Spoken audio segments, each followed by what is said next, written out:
So it's a non-inflammatory, non-atherosclerotic disease that affects almost any blood vessel in the body. It predominantly affects women more than men, and it's usually diagnosed in middle age, around the age of 45. Often the signs are high blood pressure that's otherwise unexplained, or strokes. Even heart attacks can be caused by this disease, and it's relatively rare. It can be. If it can cause strokes, it can cause heart attacks, and so it can be fatal if it affects the right vascular bed, and people are unfortunate. In general, the awareness of this disease is rising, so it's a relatively rare disease, and so if you don't think about it, you won't diagnose it. The diagnosis is made by identifying a constellation of symptoms and also by ordering the appropriate imaging tests.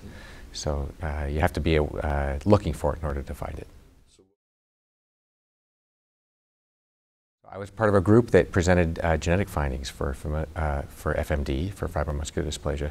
This is, it's known to have a genetic component for many years now. For instance, if you have FMD, there's a 10% chance that one of your first-degree relatives has it.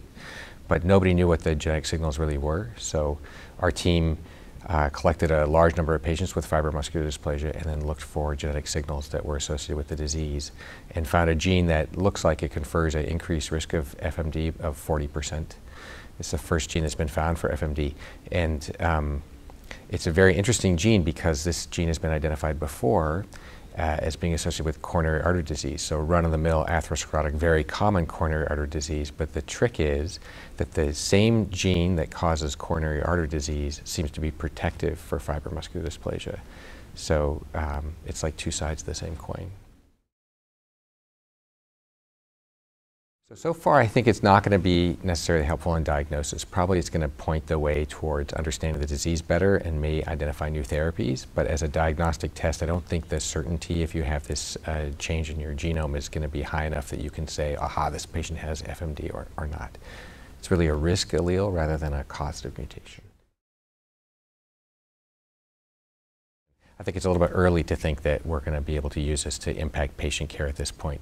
I think really the potential, there are really some realizations that you come from that you can make based on this identification.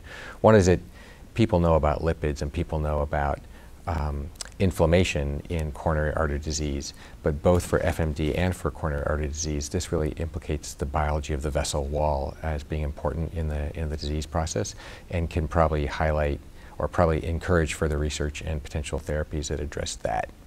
It's still probably not ready for use in clinical medicine yet. The treatment is largely symptomatic based on what vessel bed is involved, and so if you have a stenosis affecting the blood supply to the kidneys, we can go in and dilate that vessel with a balloon angioplasty, but right now there's no systemic therapies, there's no drugs for FMD.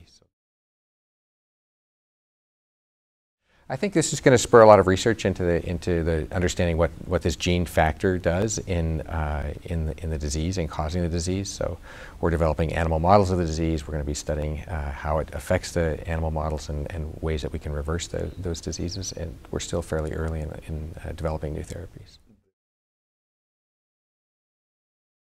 Yeah, you just explain to them what they're up against, you discuss their specific manifestations of the disease, you monitor them closely for evidence of progression of the disease or new vascular beds that are involved, and you can explain to them what they can expect going forward, what the likelihood that other vessel beds become involved.